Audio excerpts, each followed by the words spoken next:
Thank you, Christopher. I really appreciate that. And I appreciate our partnership with you and with the foundation, as you have stated. I'd like to say good evening to everybody. And I want to thank the foundation for asking me to say a few words tonight. And I also want to thank Jason for mentioning the award I received. It's quite an honor. And I'm a little bit humbled by it, but it's working with our fellow people around the community. I will add that one of our staff also received a special award from the university. In fact, she got Distinguished Staff Award, and that is Perry Ackworth, and she is our farm manager, and that's a pretty prestigious award as well. So it's kind of nice that the Botanic Gardens has been recognized at the university. I also want to acknowledge that we are on ancestral lands of the Salish people, and that we actually are on the lands of a former village and a sacred site at the Arboretum. I'd like you all to keep that in mind as we try to be as good a stewards of the land as they were. And with that, I'd like to highlight one of our projects that we're working on right now, and that's Rhododendron Glen. Thanks to a donation by Gordon and Mary Ellen Mulder, we are able to embark on the restoration of Rhododendron Glen, and this is one of the first developments in the Arboretum years ago.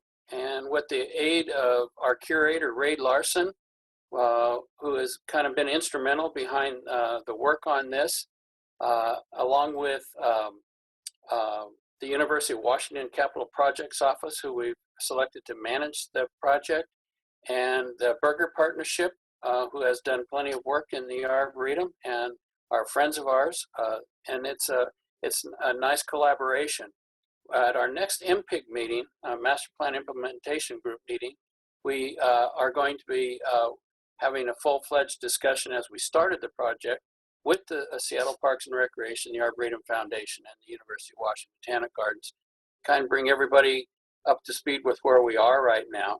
We've just completed a survey of the area for in-stream water work, and we have already begun plantings last fall in the upper reaches of Rhododendron Glen, and we did some tree removals. But as we continue to work on that, and if you see the slides in front of you, you see some of the nice work that our staff have been doing with the support of the foundation on this and the Mulders. That's been quite a fun project, actually. Staffing. We are back up to pre-COVID levels for the horticultural staff. And our collections are a high priority, and I do value those very much. And that was one of the reasons we were able to get those people as designated as critical staff to make sure that we are not falling behind in the Arboretum. And it's an important thing because, as you all know, when we fall behind, we stay behind for quite a while. So this has been a really nice thing for the university to allow us to do, to declare them as critical staff. COVID has been a big issue for all the university personnel. We now have to sign in for contact tracing. We do attestation that we are not sick before we go to work. And if you are sick, you are not to come to work. We do require personal protection equipment for all the staff and maintaining social distancing. We are currently working on safety plans. All the individuals already have safety plans for getting it back into work no matter where they are for the university.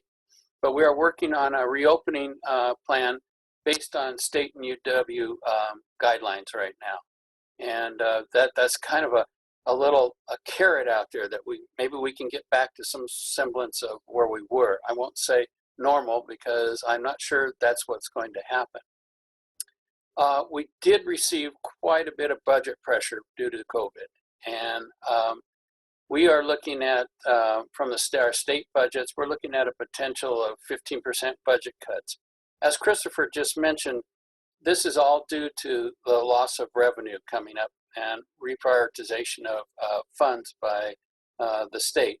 We haven't received anything official yet, but that's what I have been targeting as a potential cut for us.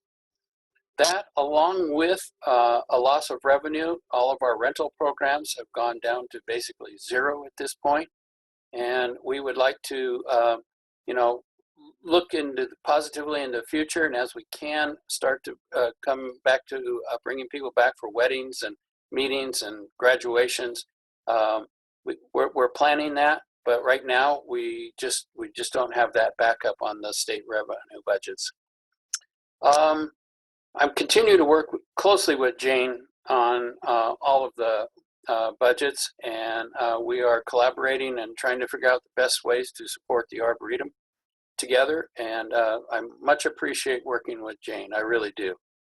Our education programs, there's some positive news here for everybody. In-person classes, looks like we might be able to open them up soon. We don't have any official approval yet, but we're working closely with the University of Washington Youth Program Development and Support Office, and they're giving us kind of a nod, but we need to have that official approval before moving ahead. Our Fiddlehead program, we're in the final stages of receiving an outdoor preschool license, which will really help us for the future when we can go to full all-day preschool and be able to really increase the opportunities for all the youth for this fabulous program. This program, as you all are aware, is just fantastic. We're going to have to start, though, with lower numbers than we have in the past. We would begin with 8 kids, and as the phasing allows, we would start to go up to 14 per classroom.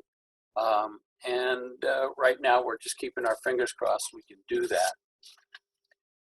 Summer camps, we hope to open those up on June 29th. Again, we have we backed down on the number of kids we can support. We went from 86 kids down to 17 per week, and that's a pretty big drop, and that's due to all the social distancing and all the requirements that we're facing with COVID. I just want to say that, we all were on, between the 3 partners, we were on quite a roll up until COVID hit. And it's just a shame in my mind that we had to encounter this pandemic at this time, because I really felt like we were really making some huge strides in the support of the Arboretum. And I think we can get back there in a short amount of time, depending upon how the virus progresses, and with the ability to reopen to the community and to people from all over the world, actually. So I think there's some real positive things for us to look at on the future.